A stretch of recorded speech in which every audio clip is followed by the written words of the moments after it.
Peoples party के senior रहनुमा मंजूर हसन कहते हैं कि बानी पीटीआई गुज़श्ता साल जैसे पॉपुलर थे इस तरह 2025 में उनकी शोहरत नहीं है।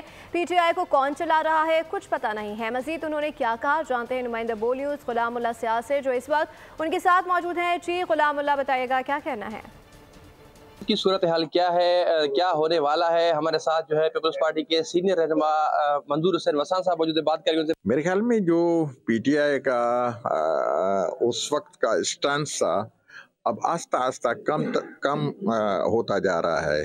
तो बानी पीटीआई जो पहले था वो अब 2024 में था, 25 में मुझे नज़र नहीं आ रहा है। उसकी शोहरत और उसकी नज़र नहीं आ रहा है। बानी पीटीआई दिल से तो चाहता है कि मैं जेल से निकल करके कहीं बाहर बैठ करके घर में बैठूं या पख्तूनख्वा में बैठूं, लेकिन अब क्या कहे, बहुत से ऐसे बेचारे वर्कर्स अंदर हैं, तकलीफों में हैं, तो उसको छोड़ना भी अब इनके लिए भी मसाइल पैदा होगा।